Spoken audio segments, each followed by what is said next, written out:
Saudara, Mahkamah Konstitusi mengabulkan tuntutan jika bakal Capres-Cawapres pernah atau sedang menjabat sebagai kepala daerah meskipun berusia di bawah 40 tahun. Dalam penjelasannya, Hakim MK menyebut kepala daerah dinilai berpengalaman dan telah dipilih melalui pemilihan umum yang sah di daerahnya. Menurut survei Litbang Kompas 27 Juli hingga 7 Agustus yang dibiayai Harian Kompas mencatat potensi kenaikan suara para bakal capres tak terlalu signifikan meski didampingi bakal cawapres yang sudah ada saat ini. Litbang mencatat elektabilitas Anies naik jadi sekitar 19,4 hingga 21,6%. Sementara elektabilitas Ganjar naik menjadi 32,5 hingga 34,8%. Sementara Prabowo Subianto, siapapun bakal cawapresnya, kenaikan elektabilitasnya hanya berkisar 32,2% hingga 35,9%.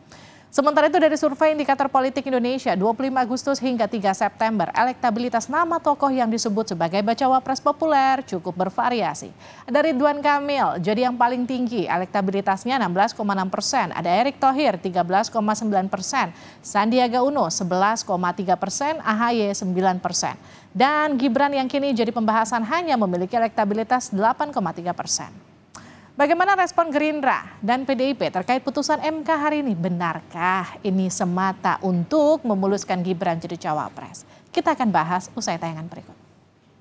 9 huruf Q Undang-Undang Nomor 7 Tahun 2017 tentang Pemilihan Umum selengkapnya berbunyi, berusia paling rendah 40 tahun atau pernah sedang menduduki jabatan yang dipilih melalui pemilihan umum termasuk pemilihan kepala daerah. 3. Memerintahkan pemuatan putusan ini dalam Berita Negara Republik Indonesia sebagaimana mestinya. Hakim Mahkamah Konstitusi memutuskan menerima sebagian tuntutan terkait syarat capres dan cawapres. Meskipun menolak syarat batas usia capres-cawapres di angka 35 tahun, tapi Hakim MK mengabulkan tuntutan jika bakal capres dan cawapres pernah atau sedang menjabat sebagai kepala daerah, meskipun berusia di bawah 40 tahun. Dalam penjelasannya, Hakim MK menyebut kepala daerah dinilai berpengalaman dan telah dipilih melalui pemilihan umum yang sah di daerahnya. Sosok generasi muda yang terbukti pernah terpilih dalam pemilu, artinya terbukti pernah mendapat kepercayaan masyarakat dalam pemilu yang pernah diikuti sebelumnya, seperti dalam pemilihan kepala daerah. Ihwal demikian tentu saja menghalangi pejabat yang dipilih melalui pemilu. Pengamat politik Adi Prayitno menyebut bahwa pasal inilah yang akan menjadi pembahasan publik. Pasalnya ini menyangkut posisi putra sulung Jokowi, Gibran Rakabuming Raka, yang selama ini kerap disebut sebagai salah satu kandidat cawapres di pemilu 2024. Sangat krusial, yaitu nomor 9 dan 91 yang sedang digugat oleh Almas itu ya.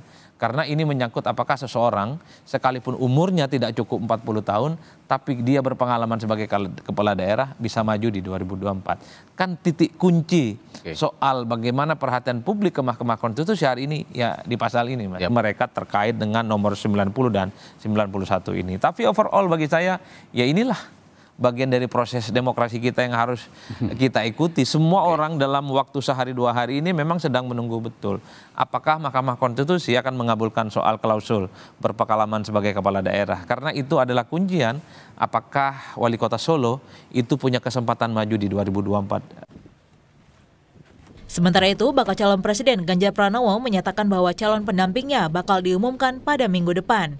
Bacawa pres yang akan mendampingi dirinya merupakan satu dari beberapa nama yang sudah beredar di publik. Meski begitu, Ganjar enggan menyebut siapa sosok nama bacawa presnya. Wakil Presiden gimana Pak Ganjar? Bentar lagi. Ada indikasi dari mana gitu Pak Ganjar? Dari mana Pak Ganjar? Kapan Pak Ganjar nanya akan diumumkan? Mudah-mudahan ya minggu depan lah. Pak, numpang selfie sebentar ya Pak. Ya. Ada dari mana Pak Ganjar itu Pak Ganjar? Kemungkinan Pak Ganjar. Dari nama-nama yang pernah beredar. Bakal Capres Koalisi Indonesia Maju Prabowo Subianto sebelumnya menyebut sudah ada 4 kandidat cawapres pendampingnya yang tersebar dari beberapa wilayah di Indonesia. Dari 4 nama ini akan dipilih bersama parpol koalisi. Siapa yang akan menjadi bakal cawapres akan ditentukan bersama Koalisi Indonesia Maju. Sudah mengerucut menjadi 4 nama. 4 nama yang bisa sampaikan adalah 1 calon dari luar Jawa, 1 calon dari Jawa Barat, 1 calon dari Jawa Tengah, 1 calon dari Jawa Timur. Dan kita sudah sepakat dalam beberapa hari ini kita akan kumpul lagi secara intensif setelah masing-masing partai berembuk. Kedekatan Prabowo dan Gibran sudah lama terlihat, meskipun tak secara gamblang menyebut akan menggandeng putra sulung Jokowi sebagai bacawa pres, tapi bagayung bersambut, pertemuan demi pertemuan antara Prabowo dan Gibran seakan terus berjalan. Jokowi menyebut dirinya tak tahu soal isu Gibran akan disandingkan sebagai bacawa pres Prabowo Subianto. Jokowi pun tak mau berkomentar terkait anggapan adanya politik dinasti terkait putra-putranya yang terjun ke politik. Mas Gibran kan disebut-sebut sebagai kandidat kuat dari cawapres Pak Prabowo gitu Pak. Nah, apakah beliau sudah berkonsultasi dengan Bapak? Dan tanggapannya seperti apa? Berapa bulan nggak pernah ketemu? Pak, ada anggapan juga bahwa ada dinasti Jokowi gitu Pak, dinasti politik Jokowi gitu Pak. Mungkin tanggapan Bapak terkait ini gimana Pak? Ya, serahkan masyarakat aja. Saat ini, hanya pasangan Anies dan Muhaimin yang sudah mantap mendeklarasikan diri sebagai bakal capres dan cawapres. Sementara itu, kubu Prabowo dan Ganjar seolah sama-sama saling tunggu dan memilih melihat putusan MK hari ini. Apakah dengan putusan MK yang mengizinkan kepala daerah maju atau diajukan sebagai capres atau cawapres meskipun di bawah usia 40 tahun akan menjadikan Gibran dilirik oleh Prabowo ataupun Ganjar? Tim Liputan Kompas TV. Saudara, benarkah putusan MK yang izinkan capres-cawapres meskipun di bawah usia 40 tahun jadi capres-cawapres khusus untuk memuluskan Gibran maju di Pilpres? Kita bahas bersama Eriko Sotarduga, Ketua DPP PDI Perjuangan. Bang Eriko, selamat petang. Selamat sore, apa kabar? Kabar baik, Wakil Ketua Umum Partai Gerindra Habibur Rahman. Bang Habib, selamat petang. Selamat sore, apa kabar guys? Kabar baik. Ada juga Gun-Gun Herianto, dosen komunikasi politik UIN Syarif Hidayatullah. Pak Gun-Gun, selamat petang. Selamat petang semuanya. Saya ke Pak Habib dulu ya. Pak Habib, jadi Gerindra dan koalisi langsung bertemu setelah MK bacakan putusan, jadi nih Gibran jadi bacawa presnya Pak Prabowo. Ya, jadi ada aspirasi ya masyarakat untuk mencalonkan Mas Gibran sebagai wakilnya Pak Prabowo, Pak Pres. Ya, namun untuk sampai ke tahap itu ada 3 hal ya. Yang pertama soal regulasi. Regulasinya apakah memungkinkan? Tadi sudah diputus MK ya, final and binding memungkinkan Mas Gibran maju sebagai cawapres. Yang kedua adalah soal keputusan Pak Prabowo bersama ketua umum partai politik yang lain. Ya. Saat ini baru mengerucut ke 4 kategori ya, yaitu 1 dari luar Jawa, 1 dari Jawa Barat, 1 dari Jawa Tengah, 1 dari Jawa Timur. Nah, belum sampai mengerucut ke sosok nama. Ya, kalau toh misalnya mengerucut ke Mas Gibran, tetap masih perlu 1 lagi syarat yang ketiga, yaitu perkenan atau kebersediaan yang bersangkutan Mas Gibran sendiri. Apakah beliau bersedia menjadi wapresnya Pak Prabowo? Nah, dengan demikian kalau 3 hal tersebut sudah terpenuhi, maka barulah bisa diputuskan Mas Gibran sebagai wapresnya Pak Prabowo dan segera dideklarasikan kalau 3 hal tersebut sudah terpenuhi. Oke, saya ke Bang Eriko. Bang Eriko, ya. Kita ngobrol Jumat kemarin, bahasannya soal otak-atik aturan demi Gibran dan hari ini diaminkan MK. Gimana nih respon Anda? Ya begini, kalau menurut kami ya jangan dululah kita suuzon dengan berpikiran terlalu jauh. Kan selama ini dipikirkan bahwa kalau usianya sudah di bawah 40 kemungkinan keputusan nih, bahkan ada cerita 441, 54 dan lain-lain lah. Itu sudah kita bahas berulang kali.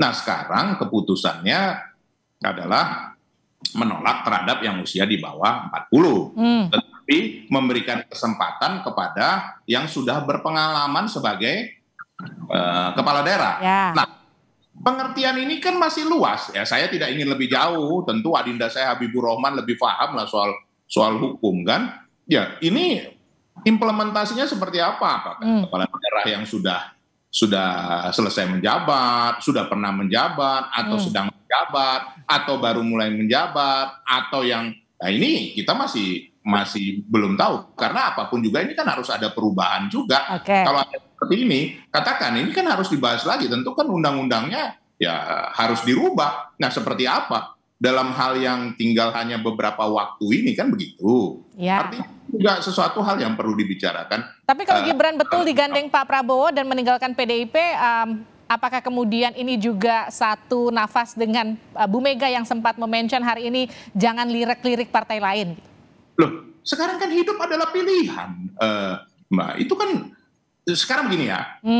Sudah berulang kali saya sampaikan, sudah ditanya oleh Ibu Ketua Umum kepada Mas Gibran di dalam Rakernas, begitu juga di dalam beberapa pertemuan bahwa beliau menyampaikan tegak lurus kepada Ibu Ketua Umum, kepada Ibu Mega. Itu disaksikan oleh semua dan bisa langsung ditanyakan kepada Mas Gibran. Nah, sekarang kan ini masih berupa asumsi-asumsi. Nah, kalau asumsi yang kita bicarakan ya memang bagaimana, kan itu tadi sudah disampaikan Adinda Habibur Rahman juga bahwa ya belum, apakah yang bersangkutan mau, kan begitu. Apakah sudah ada ditanyakan kepada Mas Gibran, apa Mas Gibran mau? Nah, ini kan juga perlu lebih jauh. Sebenarnya yang lebih tepat ini diundang sebenarnya adalah Mas Gibran. Apakah Mas Gibran mau ataukah tidak? Tapi kan Mas Gibran anggota PDIP, masih kader PDIP, jadi cocok dong kalau Bang Eriko yang ngomong. Udah tidak bisa begitu, kan bagi masing-masing kan ada. Ya sekarang begini, apakah sebagai anggota PDI Perjuangan dia tidak mempunyai keinginan pribadi, kan boleh-boleh saja. Tetapi sudah ditanyakan oleh Ibu Mega di depan semua, Ibu Ketua Umum, itu bisa langsung tegak lurus. Nah, jadi menurut saya Mbak, seharusnya ini kalau boleh kita sebenarnya enak ini kalau berdiskusi, ada Adinda Habibur Rahman, ada saya, ada Kang ada Mas Gibran juga. Kenapa Mas Gibran nggak diundang? Supaya nanti di situ bisa disaksikan. Mungkin dijawabnya langsung. Nah, itu kan lebih baik bagi kita semua, kan begitu. Bagaimana kita bisa mensikapi sesuatu yang belum terjadi, Mbak? Yang tidak mudah, jujur saja. Tetapi kan ya kalau ini mau berandai-andai ya janganlah berandai-andai. Kita udah nggak berandai-andai, ini kan udah diputuskan MK. Saya ke Pak Gun Gun deh, Bang. Saya ke Pak Gun Gun ya. Pak Gun Gun, jadi MK mengabulkan gugatan ini semata-mata demi Gibran kah?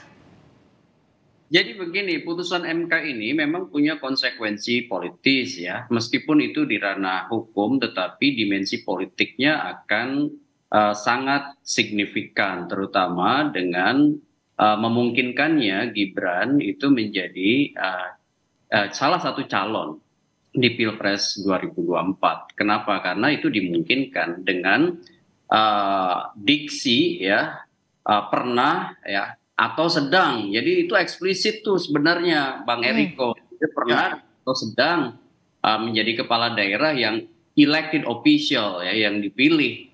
Nah, artinya memang sudah sangat clear dan tadi sudah disampaikan oleh Bang Habibur Rahman bahwa ya ini mengikat ya, final dan mengikat. Oleh karena final dan mengikat dan eksplisit pula disampaikan mulai 2024. Artinya ini semacam ada konsekuensi pada peta kongsi, peta line up capres-cawapres di pemilu 2024. Dengan memungkinkannya Gibran menjadi satu di antara kompetitor utama. Kenapa? Karena kalau kemarin kan orang masih menunggu putusan MA seperti apa. Kemudian setelah putusan ini yang kemudian menarik juga adalah apakah Gibran tadi mau atau tidak. Kemudian yang ketiga, bagaimana kekuatan real politik melihat respon publik ya yang sekarang ini mengeras. Nah, itu yang menurut saya menarik untuk kemudian dicermati ya begitu. Tapi gini ya, 19 Oktober besok itu kan sudah masuk masa pendaftaran ya, Pak Gun Gun. Artinya gini, dalam waktu singkat ini apakah kemudian masih bisa melakukan tinjauan ulang terhadap putusan MK? Menurut saya enggak lagi. Jadi ini proses yang menurut saya sekarang ini ada konsekuensi, tadi saya sebut konsekuensi politis dari putusan MK itu, bahwa secara kemungkinan untuk kemudian mencawapreskan diri, Gibran sekarang udah diperkenankan, begitu ya. Nah, ini menurut saya tentu sekarang yang menjadi bola panas itu ada di partai-partai ya. Apakah kemudian akhirnya mewujudkan Gibran ya menjadi salah satu dari pasangan capres-cawapres yang akan maju di tempat. Dan saya meyakini bahwa ketika putusan MK ini sudah keluar, maka akan ada semacam persuasi yang begitu kuat begitu ya pada Gibran maupun pada Pak Jokowi itu merealisasikan begitu. Saya ke Bang Habib lagi. Jadi kapan Bang ini bacawa presnya Pak Prabowo akan diumumkan? Ya dalam waktu dekat ya, saya pikir sebelum tanggal 25 Oktober pasti akan diumumkan dan didaftarkan ke KPU. Oke, jadi malam ini murni membahas soal siapa bacawa pres pasca putusan MK, betul ya Bang? Malam ini ada pertemuan internal, mungkin yang dibahas hal-hal yang lebih luas. Oke, saya ke Bang Eriko. Bang Eriko, kalaupun memang betul akhirnya Gibran yang menjadi bacawa pres Pak Prabowo, PDIP ikhlaskah kehilangan salah satu kader terbaiknya? Saya harus jujur menyampaikan ya, di dalam beberapa diskusi kita, beberapa kali juga dengan Kompas TV maupun media TV lain, kan ini baru dengan Adinda Habibur Rahman, kemarin dengan Golkar, dengan Mas Bobi juga, dengan dari PAN juga Bung Saleh. Memang kita jujur sebagai ini kan lucu juga ya kalau kita mensikapin hal ini kan. Artinya ada partai-partai yang sudah mengajukan calon-calonnya. Tetapi kok seperti tidak ada pembicaraan lebih jauh. Kalau seperti kami kan jelas bahwa P3 mengajukan namanya Mas Sandi, dan tentu kita menghargai dan nanti akan diproses bersama para ketua umum. Begitu juga kalau ada pengajuan dari Perindo dan juga dari Hanura. Nah sekarang yang calon-calon lain itu seperti apa juga? Ini juga kan perlu menjadi satu gambaran bagi masing-masing. Tentu itu adalah kedaulatan dari masing-masing koalisi bekerjasama. Nah dari kami sendiri itu yang tadi saya sampaikan. Bagaimana lah kita mau berandai-andai? Saya mau andaikan seperti yang Mbak sampaikan juga. Terus kalau Mas Gibran menolak mau apa Mbak? Benar kan? Yang tidak layak lah Mbak. Kita bahas sesuatu yang belum tahu. Betul nggak Adinda Habibur? Gimana Bang Habib?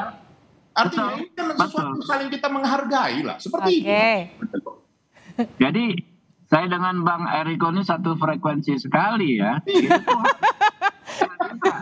Ngapain kita berkelahi ya? Kita harus berdebat, ada debat kusir tentang sesuatu yang belum fix, belum jelas. Baik. Gitu. Nanti kalau udah fix baru kemudian agak tensinya memanas ya Bang? Sama. Begini, Adinda Habibur Rahman. Belum pernah ini, biasanya Kompas TV soft ini kok masih ngompor-ngomporin kita untuk ini. Loh saya nanya loh Bang. Begini Pak, tadi saya di WA Adinda Habibur Rahman sebagai media. Baik. Bahwa sore ini akan ada deklarasi dari koalisi dari Gerindra dan teman-teman. Saya bilang mana tahu. Akan ditanyakan dengan ini. Lucu juga. Saya tanya ya, saya bilang seperti itu apa yang terjadi nanti dengan saudara kita. Baik, singkat. Saya ke Pak Gun-Gun dulu. Pak Gun-Gun, artinya apakah kemudian pasca putusan MK ini akan membuat partai politik kemudian akan melakukan manuver lagi, pindah-pindah koalisi? Singkat saja. Manuver udah pasti ya. Yang jelas kalau bicara soal peta kongsi mungkin tidak akan terlalu banyak berubah. Ini menyangkut proses yang sudah cukup panjang. Cuma tinggal nama aja. Hot list yang kemudian dimunculkan ini kan sekarang udah injury time, jadi udah pasti mengerucut nama yang akan dideklarasikan. Sekarang salah satu triggernya adalah pembicaraan soal nama Gibran. Terima kasih Pak Gun-Gun, terima kasih Bang Habib. Terima kasih. Terima kasih juga Bang Eriko, sehat-sehat selalu.